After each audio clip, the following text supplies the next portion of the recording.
We have very good speakers, and allow me now to give the microphone to Mr. Steven van Groningen. Mr. van Groningen, I'd like to ask you first, what can we do better to reach this kind of objective, 5% economic growth per year? What can be done better by the public sector? What can be done better by the private sector? Thank you. No, I think we can approach this question from many angles, but I think the first question is one of ambition, and that is we have to establish clearly what is our ambition level. I think we should even ask ourselves the question if 5% is enough. Where do we want to go to? Where do we want to end up? What I always say is, well, let's look at what's Romania's full potential. We can argue that it's about the 7th country of the EU in terms of size, about the 7th country of the EU in terms of population. So why wouldn't Romania be the 7th? Couldn't Romania be the 7th country in terms of economic power? But nobody expresses that ambition. So we talk, yes, we want to grow faster than the others, etc., etc. So first, we need to define a level of ambition. What do we want? Then from there we can work back, and then we say, well, what do we need to do in order to get there? Which is a different perspective than to say, well, where are we today and what can we improve? Then that's the first point. The second point is, and we talk very much about sectors and areas and where do we have potential, etc., etc., etc. For me, discussing about potential is useless when we do not have, let's say, the infrastructure, the institutional infrastructure, and the administrative capacity to unlock that potential. And that is, in my view, one of the biggest problems that we are facing. And it's understandable, and people always say, well, yes, but that's because of the past. Yes, I understand, but we also have to understand that this will not bring us to the future that we are actually might be hoping for. A very interesting book, I read too many books, but is Why Nations Fail. That actually describes very much that nations are successful because they have good institutions and they create an inclusive society. So I think that is a very, very important dimension. And in more practical terms, I mean, we need to create a predictable environment if we want people to expect to invest. And not change the tax law, the tax code 3 times a year. So there's a lot I can say about it. I just want to ask attention for, this is not, well, we should unlock the agricultural potential that exists, etc. Yes. Okay, one example. If we really want to do something about agriculture, and you think agriculture is so important, why, after more than 20 years, have not solved the issue with the land book and with ownership titles? I mean, I think it's pretty obvious that if you do not know who the real owner is of a piece of land, it's kind of difficult to sell it, or to do co-massing of land, or to expect from somebody to invest in irrigation systems if it's not your land, yes, or maybe not your land. So, just as an illustration. Let me now ask Mr. Alexandru Lupea from a global consultant point of view. Each country has ambitions. What can make the difference for Romania? What can make the difference for the region in unlocking this potential? Thank you. Well, it's global capital is quite flexible, and as you've seen in the past few months, can move from country to country and from region to region quite quickly. And Romania is just one of the players who is trying to attract global capital. It's a global competition to attract capital. And in order to do that, there are certain things that capital wants to see. Exactly what Mr. Groningen was saying earlier. Capital wants to see stability. Capital wants to see long-term thinking, long-term planning. Long-term investment wants to see strong demographic trends in that particular country, and of course stable political environment. And clearly Romania has certain natural assets, has a demographic problem, and has had, let's say, suffered from political instability, and therefore there are certain directions in which Romania can work, and the political class in Romania can work, and in order to maximize the natural assets that it has. Thank you very much. Now I'll give the microphone to Mr. Ismail Radwan. I met him yesterday and we had a very interesting discussion about unlocking the infrastructure potential and how to set the objective. Please, Mr. Radwan, please emphasize for our audience today, how can we have a better dialogue and to put our actions where the words are inside Romania, because I know that you have quite a nice experience about Romania, and how can we have this kind of development on the whole region? Thank you. First of all, I want to pick up on something that was said earlier, and I think the important thing to have is a vision for the country. So that's what I see that's lacking in Romania. Before working here, I've worked all around the world. I spent 4 years in Nigeria, a country without hope, some would say. But they had a vision to become a top 20 economy by the year 2020. And everybody knew about that vision, 2020 vision for the country. And it was a country full of patriotic people who are very proud to be Nigerian. And they had nothing to be proud of, I can tell you. But I come to a country like Romania, which has every reason to be proud. I mean, look at where you've come in the last 20 years. And yet there is no ambition, there's no national vision, there's very little national pride. And when you speak to Romanians, they tend to tell you that we can't be the best, we have to accept that we're going to be the laggards of Europe. None of these things are actually true. I think one of the things I'd like to maybe disagree with is the capacity of public administration. I've worked in more than 30 countries, and I see the public administration full of dedicated individuals and really very hardworking and very committed individuals. But I agree the system is maybe the issue here. And one of the things is who takes decisions in the public administration? How are they taken, and how is the vision from the top disseminated? So we need to have a very coherent national strategy that's actually championed by the Prime Minister and possibly by the President, and have a coherent vision across the cabinet. That's one of the things that we're lacking right now, so it's very difficult for civil servants to take decisions.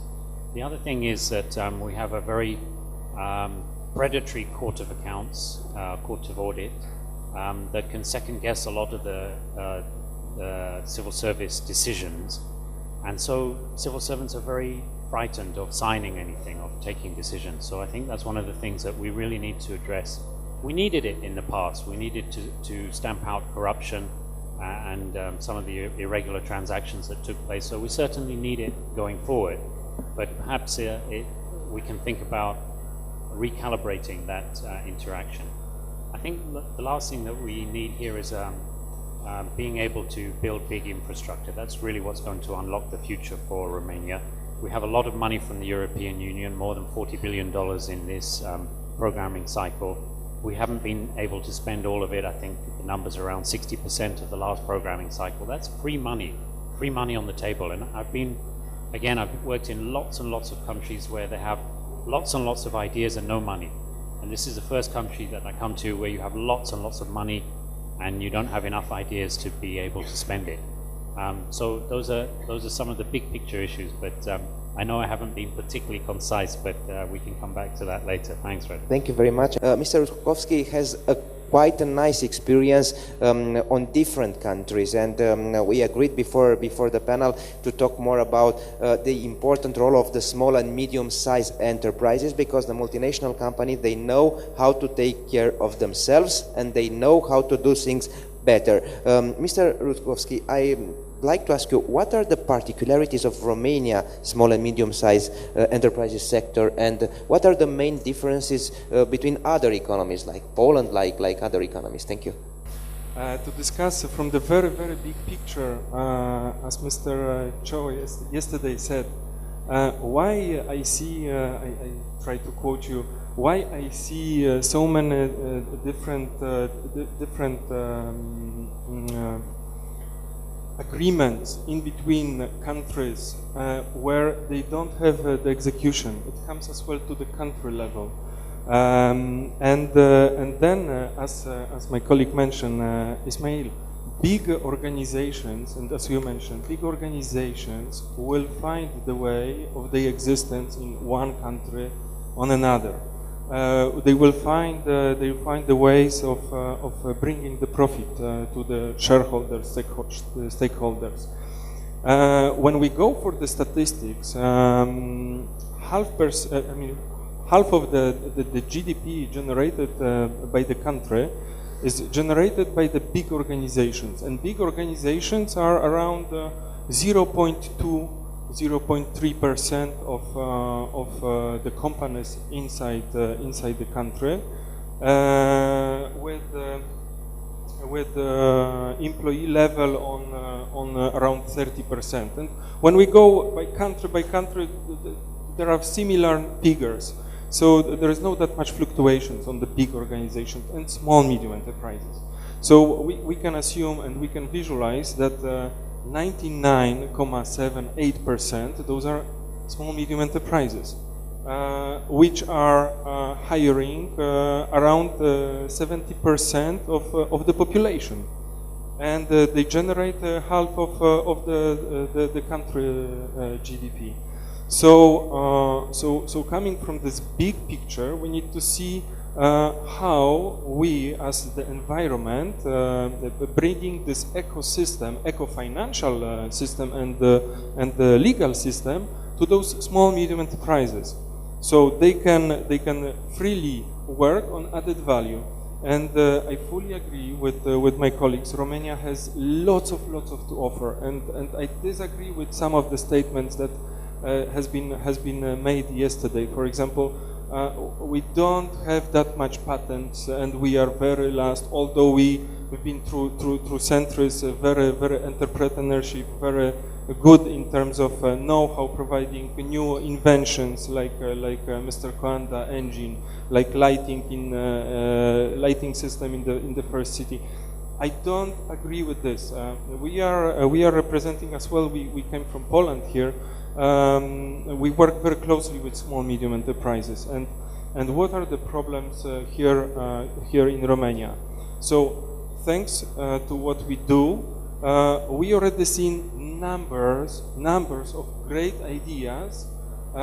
Great, probably they could be escalated on a global level easily.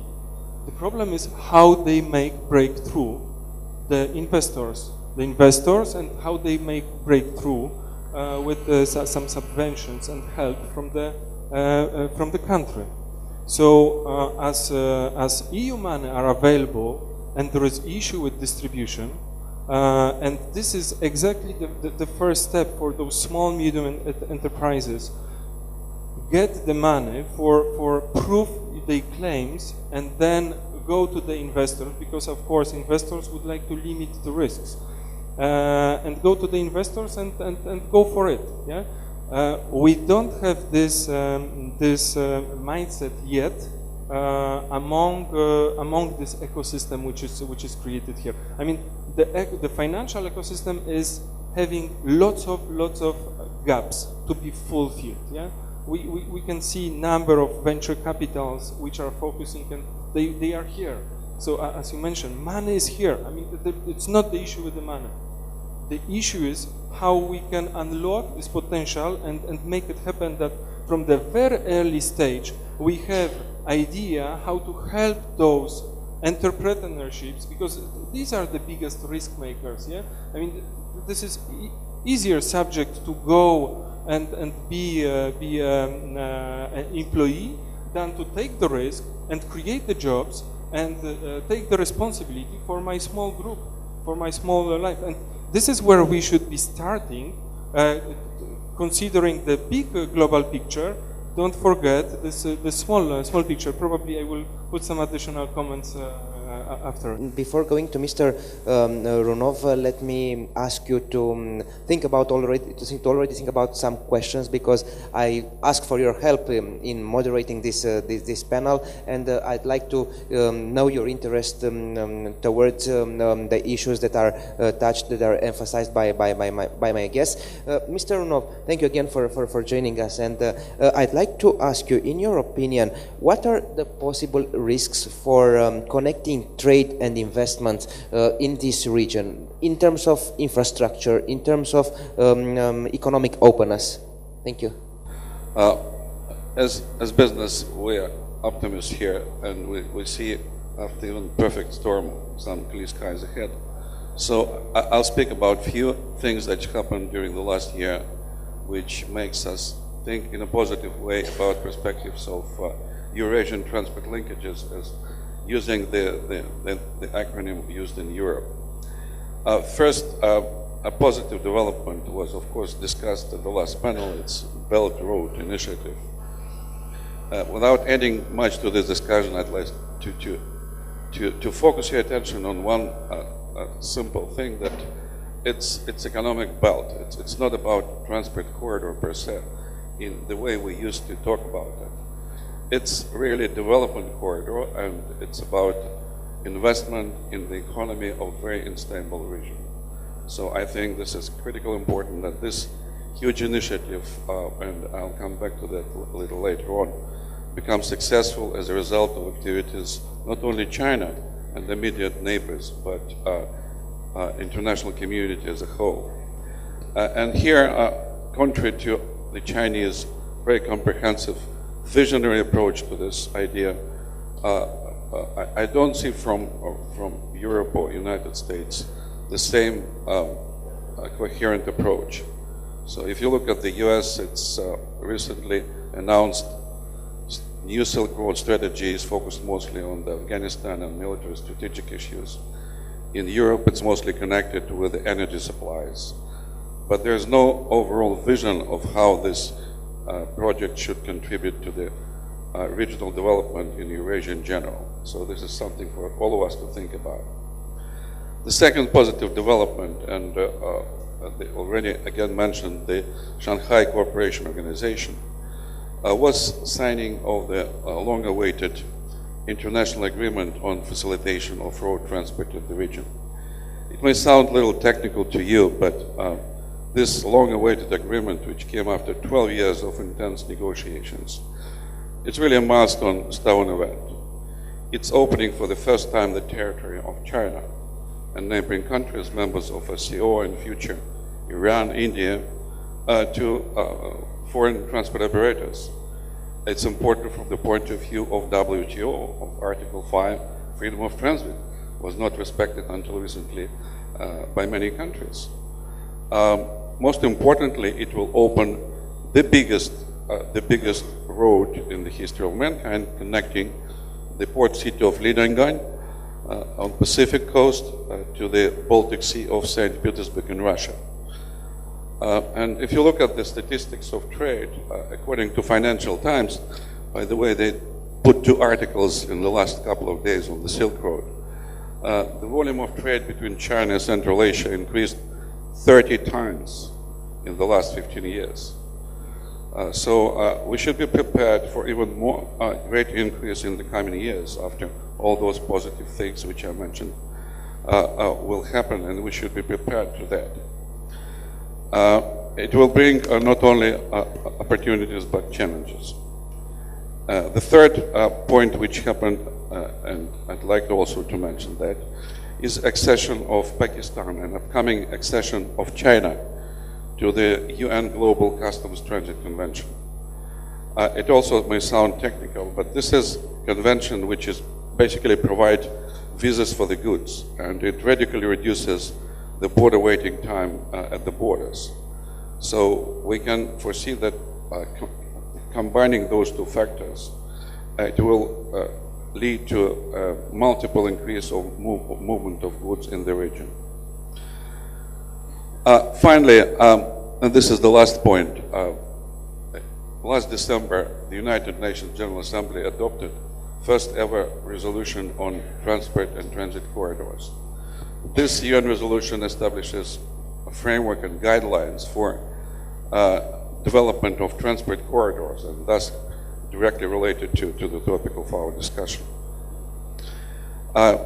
Coming back to the beginning of my presentation, I think, and showing the difficulties of the pros and cons of the Belt Road strategy, I really think that announcement by China of this visionary strategy will be a wake-up call for Europe and America, and we hope that the West will be able to use it to develop its own vision and contribute to this initiative in a constructive way, because we cannot afford allowing this region become the ground for another gameplay with the new players, with a big play with the new players.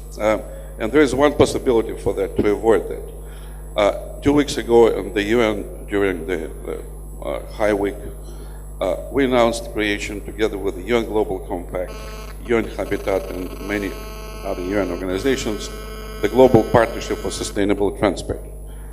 I think that that can become excellent platform for joining efforts of all players in implementing this initiative. Thank you very much. We have one question there. Thank you so much. I actually have two questions, if I may. My name is Corina Murafa. I have actually been working lately in a World Bank project as a consultant. And one of my questions is targeted at Ismail, if I may. It is about the civil service that you've mentioned, which is something that consultants that come in to assist the government always come across, this issue of civil service quality and reform. And I was wondering if you could discuss here a bit publicly what you think would be the key elements for a genuine public service reform in Romania, so as to have the quality of the public service matching actually the demands of the market and of investors and of the business community. I'm thinking here about systems inspired from the private sector, like performance-based incentives and things along these lines. And how could we possibly make this reform, whether you think it's feasible to do some pilots or things like that. Personally, I feel that it is much needed to bring up this change of mentality, perhaps not holistically in the whole system, but through gradual some pilots, let's say. The second question is directed at the bankers in the audience, or those who feel more of a more banking oriented, and it has to do with what potential you see in Romania for using innovative financial instruments to finance infrastructure projects. I'm referring here mostly to energy projects, but not only. And let me explain a bit what I mean through that. In the energy sector, we have been, waiting for these grants from the Connecting Europe facility and basically for non-reimbursable grants to finance our investment needs, but we haven't tapped into hybrid instruments, such as, for instance, other European countries did with the project bond initiative of the EIB, in which basically with some guarantees and partial funding from the EIB and from the Commission, a lot of money was leveraged from the private sector because the bankability of those projects increased. And then, some very interesting interconnectors were built, or wind farms in the UK, this kind of instruments. And just to add a detail to that, the European Fund for Strategic Investments, which is the, let's say, centerpiece of the Juncker plan to finance infrastructure in Europe. Unfortunately, there are only 10 countries in the European Union that decided to also co-participate financially in this fund. I was pleasantly surprised that Bulgaria, Slovakia, Poland are among these countries. So, of course, when you give money, you also expect to get some money back, and it's quite realistic that the projects will come to you. Unfortunately, Romania hasn't been participating in this fund, and I don't know if there are intentions for the government to do that. But do you think it's feasible to have such, let's say, more complicated financing structures to build on large investment projects? Thanks for your question, Corina. So the question is how we can develop the public administration, improve its quality. And obviously that's an issue that almost every country in the world is grappling with. And we're also, within the World Bank, grappling with how do we improve our own performance. So one of the things that I think has been tried in other places, you mentioned kind of performance ratings. I hear now that even Anderson Consulting for this year has dropped performance ratings for their staff. So I think the jury is out on those kind of issues. But there are some fundamental things. One is how we hire, how we recruit people, how we promote them. And I think we have a very highly qualified civil service in Romania. If you look at the number of degrees, master's degrees, bachelor's degrees, and it seems that even people who join with bachelor's degrees go on to study for their master's degrees. So I think that's not a problem. We have a highly qualified civil service. The problem is in some areas motivating and empowering them, and that's partly a question of financial incentives. Of course, we went through the crisis. We had to reduce our budget deficit, so we reduced civil service wages. I think there was a 25% cut at the time. We also had to reduce numbers. So I think for 3 or 4 years we had a rule where for every 7 leaving, you could only hire 1 new person. That has been relaxed now. But we are coming out of a period where we've contracted and we've reduced the salaries. Now we're trying to find room to increase salaries, and you know better than me the big debate around the health workers and doctors and nurses' salaries. It's very difficult to find additional money within the budget at this period. So we'll have to look at how best to put the limited resources where they are to identify the bottlenecks within the capacity of the administration. I think healthcare and education are 2 areas where we've traditionally spent much less than most other European countries, and those are 2 areas where, you were speaking about pilots. Those are 2 areas where we can experiment with some of those issues. In general, though, I think one of the things that I see in Romania is very much a top-down approach, and everybody is looking up for direction from the boss. And that's a culture that I think we can also work towards changing, decentralizing and allowing many more decisions to be taken at a much lower level rather than everything going up to the Secretary of State or to the Minister. And one final idea, I think, one of the things that we've had this hiring freeze for quite a long time, very few new entrants to the civil service. So the civil service has gradually gotten older over time. I think there's now a chance for many young people to come in from the private sector. And this is something that we've experimented with in the World Bank also, with our Junior Professionals Associates programs and Young Professionals Associates programs, where we bring in young people from the private sector for a limited period, for 1 or 2 years, and then they can go back out to the private sector, or they can go on to study for PhDs. I think when you get a lot of young, excited, enthusiastic individuals, they can achieve a lot, and you don't necessarily have to pay them very much. They're motivated by many other reasons other than just simply money. I think the last idea is what we can do to attract back some of the diaspora. You've got a lot of young Romanians, especially very talented, left the country, speak many languages, based in Europe or US or other places. How to attract them back and bring them into the civil service. I think Malaysia does a fantastic job of this, tracking young Malaysians who go overseas to study and attracting them back into fairly high-level positions in the civil service. I think those are all things that we can think about in Romania to improve the quality and performance of the civil service. Well, that's innovative solutions for what? So you mentioned infrastructure projects and energy projects. I personally think that the availability of money is not a problem. And we have said earlier, there is plenty of money available. I think Romania will lose close to 7 billion EU funds by the end of the year because of lack of absorption.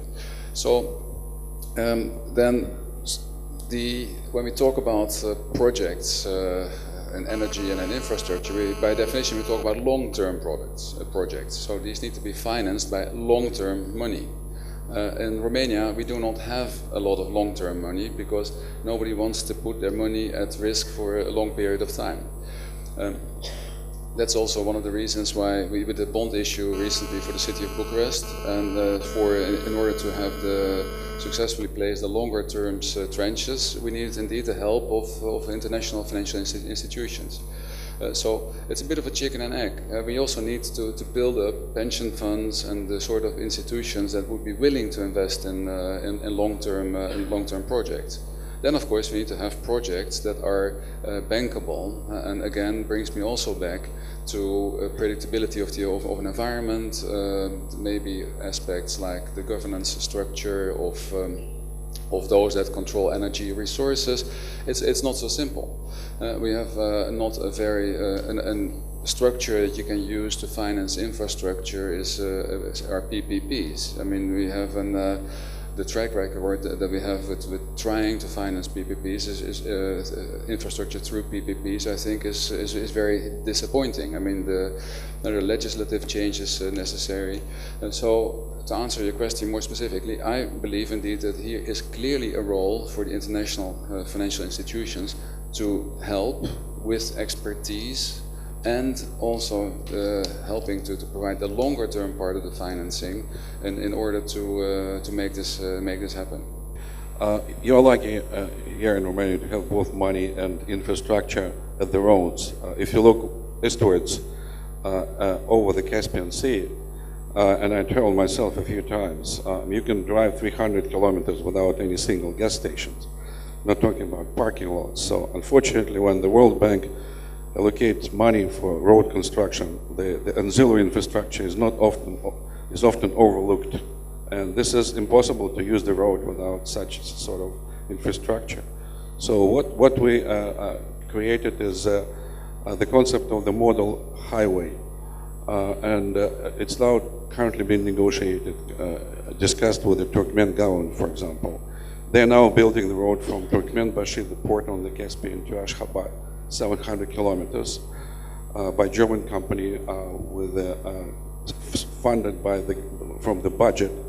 But in order to construct support infrastructure, we suggest to create national and later extended to regional infrastructure fund, where 15-20% will be provided by the government, and remaining 80% by private sector, by blended finance in the PPP form. So I think if we're successful here, it could be replicated in other countries and regions. Smart financing will always be available. If there's a return, a good return, there will be smart financing available. It is the question are there projects? Is there demand? And we can look at separate sectors. If you look at, for example, oil, is there a demand for big transit pipelines in Romania? I don't think so. I mean, if you look at what's happened to the oil pipelines in Romania now, they're working on much less than their capacity, since most of the refineries in Romania have closed. So unless Romania as a country becomes part of an international transit treaty, why would someone invest in this sector? Same for gas. Gas consumption in Romania has halved in the last 20 years. Why would someone invest in big gas pipelines, except to modernize the existing ones, which clearly have problems? Why would someone do that if there's no demand at this point? The area where there is demand is infrastructure in transport.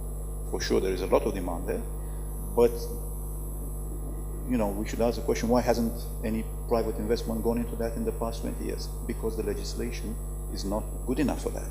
And if you don't have the laws in place allowing you to build, under concession agreements, auto routes or railways, then talking about smart money is a little bit useless. First you need the projects, then the money will come. Thank you very much. Related to the public sector and how it can support business. In Poland, during the transformation years, we had a number of cities facing huge problems. The industry collapse, and everything starts with good examples. Yeah, when you have good examples, then others are coming and seeing how it is really working. How did they manage? And there is a city in Poland, Nowa Sól. It is, I would call it city in nowhere. 40,000 people, and during the transformation years, they lost the big companies, and the unemployment rate went up to 40%. Then they managed to gather passionate people and elect them for the president and of the city and supporting functions. They managed to attract slowly, step by step, investors, and they managed to keep the investors. This president now is, if I remember, almost 14 years the president of the city. And from the city of nowhere, because to the nearest universities, they have 200 to 300 kilometers. They managed to build for the investors which they come, build up the incubators for the technological parts, and so on and so on. First with private money, and then starting to apply with EU money. And they managed to do it. At the same time, they managed to bring a good quality people in the public service sector. With the incentive or not, of course, this will be applicable to different society differently. But what I want to indicate that there is a must and there is a need on good examples. Yes. Mr. Van Groningen, Romania didn't prove that she knows how to build infrastructure projects by using public money. Romania didn't prove that it's able to build infrastructure project using free money, as Mr. Radwan said, the European Fund. Are we aiming too high, thinking about private-public partnerships? I mean, in my opinion, this should be the third level, but we are doing we are having very modest results for the first two levels. Thank you. If I'm not mistaken, Romania spent, in terms of percentage of GDP, for many, many years, one of the highest percentages in comparison with many other EU countries. And you ask yourself, well, where can we see the big effort that was made to invest in the infrastructure? It's difficult to see it. I remember that there are the figure of about 40,000 unfinished infrastructure projects. And so the ideas that the image that forms in my mind is that we seem to be more interested in starting projects than in finishing projects. And now we can, of course, speculate about this. What are the reasons? But it brings me back a little bit to what I said earlier, and that is institutional capacity. I mean, if we cannot, let's say, finish a project, simply monitor something, or if the whole state apparatus cannot collect taxes or things like basic stuff, I mean, then we have a problem. And the problem is not going to be solved by hiring even more people in the public sector. That is, so my concern is about indeed about the basics. I mean, well, start a project, well, finish it. Yes, that's pretty straightforward stuff. I mean, if there's not enough money, nobody has enough money. And by the way, I don't think there's not enough money. It's a matter of prioritization. So prioritize and then make sure the stuff gets done. And indeed, there are a number of underlying reasons why projects are not finished, and we have to prove first before we can bring a project to a success, and success will attract will attract investors, etc., etc., etc. But we need those successes. So I think it brings me back to the theme of institutional capacity, and you know, you can see that at all levels. And that, in my view, is again also linked against in terms of ambition. I mean, what is the ambition of the politicians that we have? Just to be elected? Sometimes I spoke once to let's say what I will call a regional politician, who explained me that he was not going to make the bridge because if he would start it, then the next the person that would take over from him after the next elections would finish it, and why would he do something that would make his opponent or from the other party look good? I mean, I'm sorry, if this is the sort of people that we elect, then I think we can only blame ourselves. Thank you very much. How much institutional capacity imported Romania from the World Bank, and how would you define the best imports from institutional capacity from the World Bank? I mean, organizational skills, ways to do things better and following effectively these ways. Thanks, Radu. That's a very interesting question because Romania is one of the outliers in the bank for us in Europe. So we closed most of our offices 10 or 15 years ago across Europe, Budapest, Bratislava, all the others. And when Romania joined the EU, got access to a lot of money, we thought we would be closing down our office here. But in fact, it's been the opposite. We've had a huge increase in our business here, both in lending and on the technical assistance side. And so we've got a very strong partnership with the Romanian government now. And many of the things that Stephen is talking about are the things that we're trying to help them with. So you're not the only one who sees those problems. They came to us and they said, look, we need to have a better public investment management system. We need to prioritize our investments better. We need to tap EU funds better. We need to be better organized in the center of government. We need better HR practices in the Ministry of Finance. So those are things that we've partnered with government on. And I think in terms of the actual numbers, I think they're roughly close to 15 to 20 million dollars each year on technical assistance. We lend over $1 billion a year to Romania in terms of budget support and also in terms of our project support. And all of those projects come with technical assistance as well. So healthcare project, we're trying to restructure the health system together with the Ministry of Health. We're trying to move away from very expensive inpatient care to more ambulatory care. We're trying to make sure that everybody has health screenings. We're trying to move to preventative medicine. And similarly in education, we're trying to make sure that kids don't drop out of school. We're trying to make sure that the tertiary system is geared to the labor market, so that the kids that we graduate from high school and from university are going to be very useful in terms of the new economy.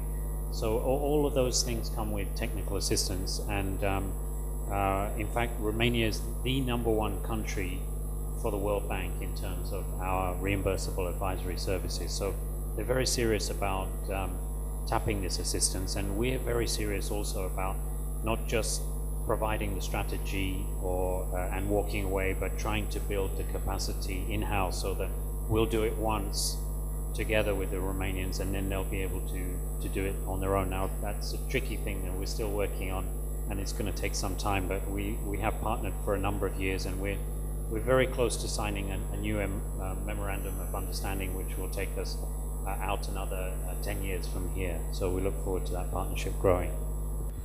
If you would be like the boss of Romania, what would be the first thing that you would put on the agenda for having better trade and better investment in the context of the Eurasian corridor? I think the most important now is, maybe it sounds strange, but not to allow unpredictable development in Eurasian transport linkages after all those things which I mentioned happen. Because I can expect that most of the facilities, I'm speaking about not only technical facilities, border crossing, but administrative regulations, language, and other things are not ready for this growth. And this is the first thing I would recommend, to join forces between all those countries who are along the corridor or Silk Road, maybe with Shanghai Cooperation Organization. It may sound strange, but and try to formulate the framework conditions which would allow this fast, extensive development really benefit to the countries which are on the way, and not lead to a lot of disorientation and instability, which might happen. Thank you very much. What should they do? What should they avoid not doing in countries like Romania? So from Romania small medium enterprises perspective, what they're doing fine. They're trying to adapt themselves to the local circumstances, which they are struggling. Some of them are dying, you know. Yeah, I mean, yes, I mean, this is difficult for them. They desire attention of the government and governmental institution, which they don't have. Unfortunately, they don't have enough attention. So my suggestion, by your influence, could be a suggestion to government. It is a need of dialogue with the small medium enterprises. Go and see what they have the problems, because they are solving to some way the problems, but this is not a good solutions they are using. Yeah? There are much way of simplicity and make it more effective. Yeah? So we, from our experience, from Poland and so on, we don't see this effective dialogue. Yeah? We don't see that much cooperation on this level.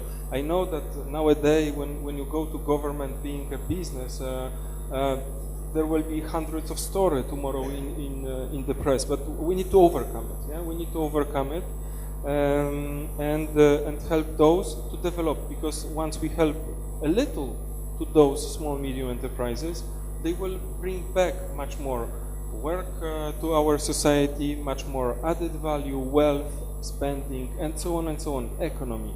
From the investor perspective, there is still a gap which we see in terms of capital markets development, in terms of transparency, because once you do the investment, you want to make sure that the investment, first of all, will pay off.